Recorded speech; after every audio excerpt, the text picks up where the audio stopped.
Hello poultry farmers, welcome to Everything Poultry, where we'll help you start and grow a successful poultry business for free.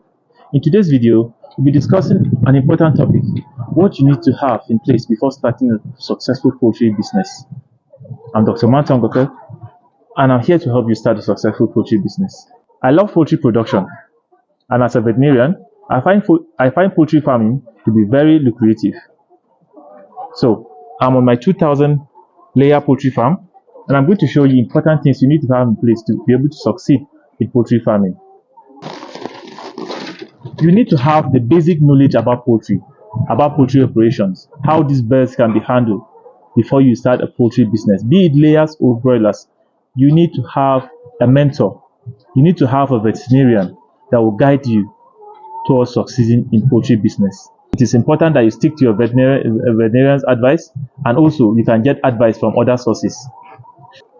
Another important thing is you need to have money before you start a poultry business. Many people have told you that you don't need to have money, you don't need to have plenty money before you start a poultry business. Yes, you don't need to have plenty money before you start a poultry business, but you need to have money. You need to have some money before you start a poultry farm. You need to have the money to buy the right equipment, durable equipment. You need to have the money to order for the day-old chicks or points of lay. You need to have the money to buy you need to have the money to construct the facility or rent the facility. You also need money for the running around of the poultry, and most importantly, you need money to buy feed. Feed costs about 70 to 75% of poultry production, if not more. I am into it and I know how this is. My birds, 2,000 birds, they consume 8 bags of feed every day, 8 bags of 25 kg of feed every day. So it is important you have all these things in place before starting a poultry business. Let nobody deceive you that you don't need money to go into poultry business. You need money, but depends on the size of the poultry farm you are going into. You can start with a few and then grow to have many in your poultry business. If you are starting with layers, you need a lot of money. If you are starting with broilers, yes, broilers can give you back your money in about 5 to 8 weeks. You can start by going into broiler production, recycle your money 4 or 5 times. When you have a lot of money, enough money to go into layer production, then you can switch to layer production.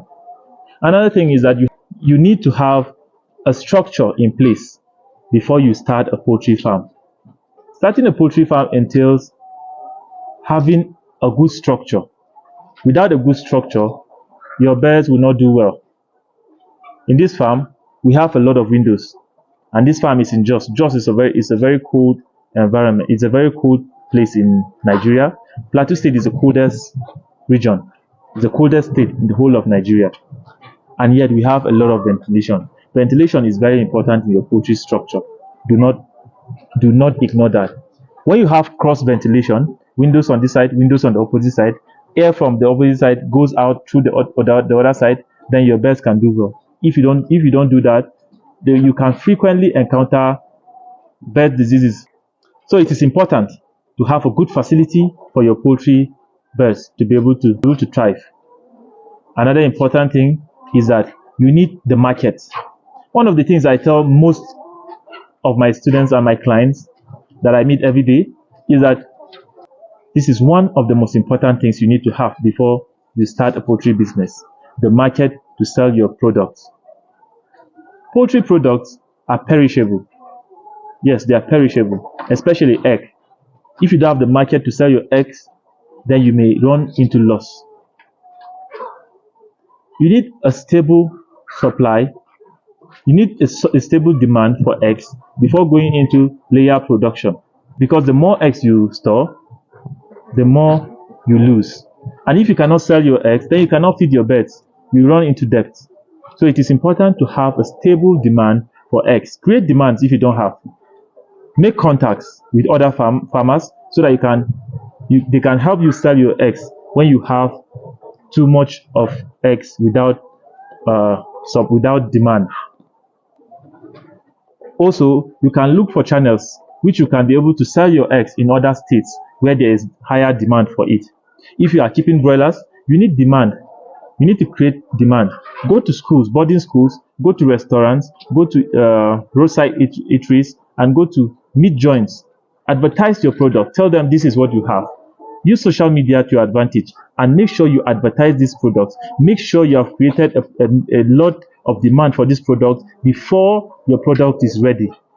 If you create a lot of demand for your broilers, you can actually sell them even before they reach market size. That means you have a market that is ready to take your products from you before they even reach market size. So it is important to have this market before you go into your poultry production. Analyze the market, analyze your environment, and make sure you have people that are ready to patronize you before going into this. Another thing is you need to have good equipment in place. For me, in this farm, I'm using automatic drinkers and I'm using suspended feeders, something like this. These equipments are durable. These equipments are durable. They can last for up to 5 years, more than 5 years. For these drinkers, I'm not expecting to change them anytime soon.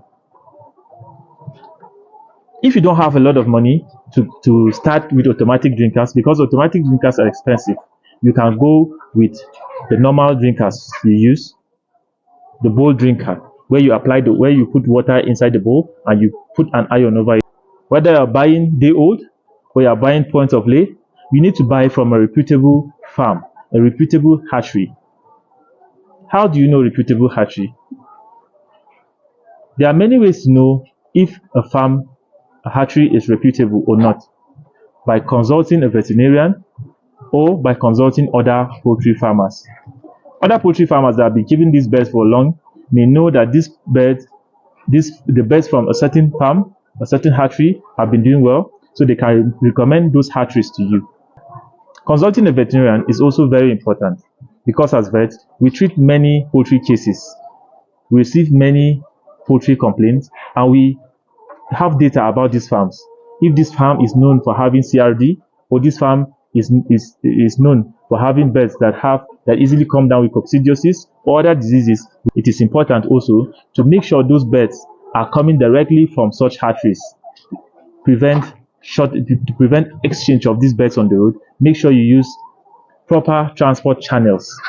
Another important thing to have is to have trained workers on your farm.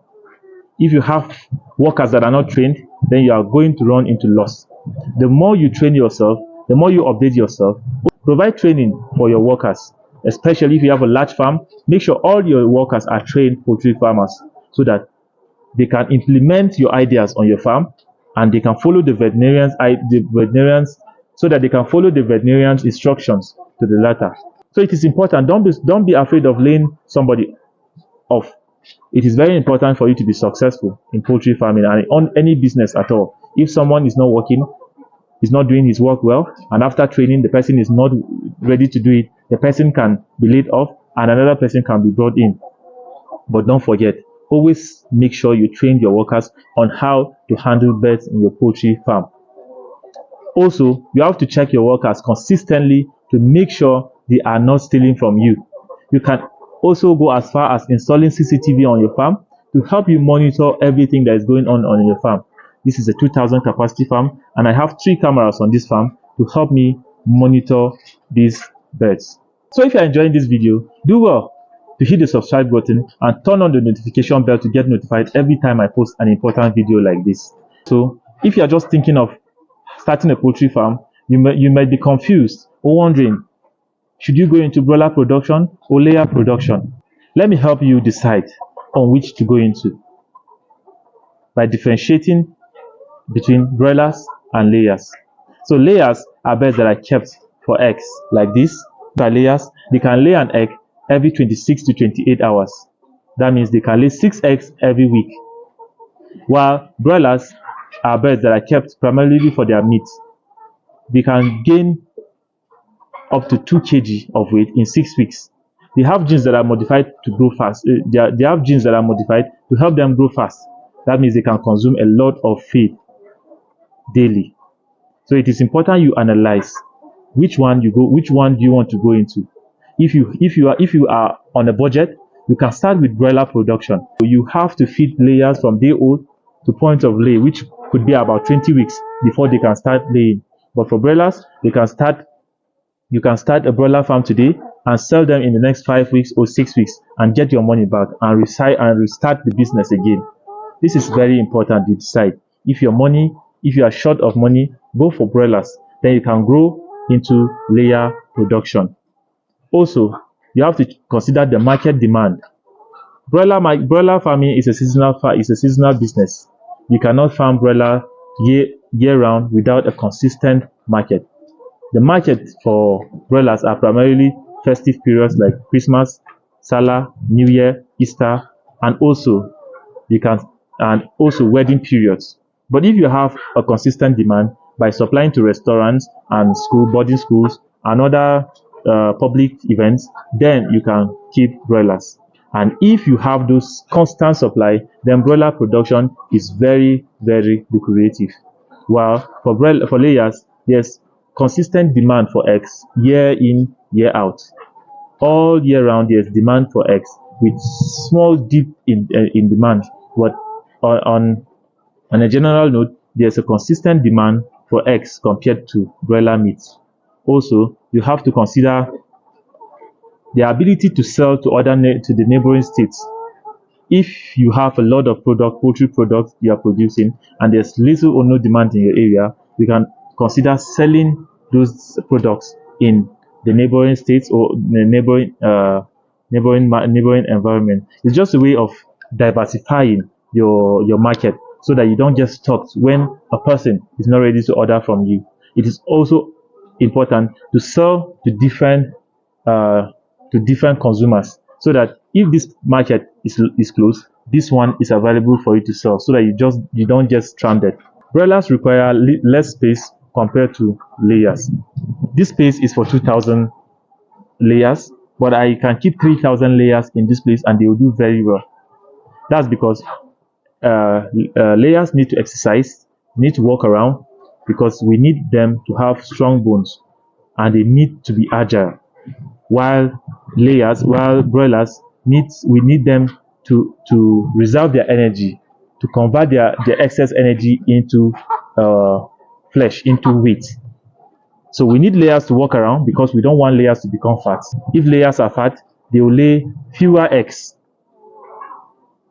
But if they maintain their weight, they will lay more eggs. They will lay an egg every 26 to 28 hours. That's why they need a lot of space to exercise, compared to broilers that need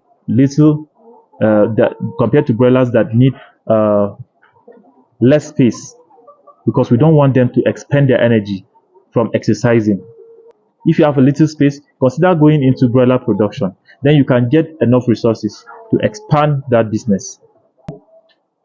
From everything I've said about broilers and layers, you understand that if you are on a budget, it is better to start with broilers. Then, as you grow, you can go into layer production. But if you have the resources, you can start with layer production. But don't forget that if you are starting with day-old chicks, you will have to feed layers from day-old to up to 20 weeks before you start seeing eggs. That means from day 1 to 20 weeks is all about expenditure. There's no income. So it is very important you know that, so that you can gather all your resources and know which one you should start. The last thing I would like to discuss with you is to have a business plan. The business plan is the most important item you need before you start a poultry farm. I want to emphasize that the poultry business plan gives you direction on how your poultry should go. It keeps reminding you what you have said in the beginning, where you are and where you want to be in the coming years. I started this farm with 2,000 points of lay, but this farm is a 6,000 capacity farm, which I rented. I have other 2 pens of 2,000 capacity each, and in my business plan, I have planned for an expansion. Before this year ends out, we are just in February of this year. Before this year runs out, I want to keep another 4,000 day-old chicks from day-old and brood them to reach points of lay where I can occupy the whole farm. That's my plan, and I'm following this plan. Once these birds start to lay and they can feed themselves and also give me money to buy the day-old chicks, and also start giving me money for to feed the other ones, I will start with another 2,000 and with another 4,000 day-old chicks, so that I can occupy the whole farm. And also in my plan, in the next 5 years, in the next 3 to 5 years, I hope to have my farm. I want to build my own 10,000 to 15,000 capacity poultry farm, which I'll have 12,000 layers and 3,000 broilers. So this is my plan, and it is all well written in my business plan. Business plan doesn't have to be complex. You can just write a short business plan, step by step, line by line. It mustn't be 100 pages. Your business plan can just be 10 pages and straight to the point. Your mission, your vision, what you want to achieve in the next month, in the next year, and in 5 years. And your business plan should be editable. Your business plan should be editable. Should be that, okay, it's been 5 months and I've achieved my target that I set for 1 year. So you can edit it and make another and still add another target for the 1 year. A good business plan should also show how you intend to sell your poultry products. Who are your target audience and how you intend to reach them? Is it social media? Is it by physical contact, word of mouth, or radio or TV? A good business plan should capture this also. Your market, where your market is. Who are your primary audience, your primary market? A business plan should also tell you your expansion, your capacity now, and your expansion plans. That is what I just explained now. A good market plan should also tell you the cost of raising these birds from day old to maturity, or the cost of buying the point of lay, the cost of feeding them every day, the cost of electricity, and other things. That is just to tell you that the importance of a business plan can never be overemphasized. I'll always tell poultry farmers to have a business plan. A business plan is very important because it helps you reach your goals without much effort. It reminds you where you said where you're going to be in the next year. Therefore, it is very important. Do not ever underestimate the power of a good business plan. I hope this video was important to you. In summary of everything we discussed in this video and some extra points to it, to start a poultry farm, you need a business plan. A business plan should be able to tell you where you are going, who are your target audience, who you are going to sell your poultry products to. Should also be able to tell you your plans, remind you of your plans in the next year, in the next 2 years, your expansion plans, and everything about your poultry farm. You also need to have a good poultry house where you can keep your birds. And we said the poultry house should have good ventilation, and also your poultry house should have good road network. There should be a good access road to your poultry farm, so that you can take feed to your poultry and away from and put poultry products to the market. You should have electricity on your farm. For this farm, we don't have electricity, but we are using solar. We install a solar panel and a solar inverter that is supplying us light when we need light. You also need to have good equipment, durable equipment, so that you don't go to the market almost every year to go and buy equipment for your poultry house again. You also need to buy birds from reputable sources. You also need to have good knowledge of poultry production before going to poultry farming. And if you are on a budget, you can go into broiler production rather than layer production. Then as you grow, you can evolve into layer production. If you don't have money to build your poultry structure, you can start by renting a poultry structure like I am doing now. And as you grow, you can also build your poultry structure. If you like this video and you want to see more of content like this, important content like this, then you can subscribe to this channel and turn on the notification bell to get notified every time I post an important video like this. I remain Dr. Manton Gopef, and thank you for watching this video. See you in the next video.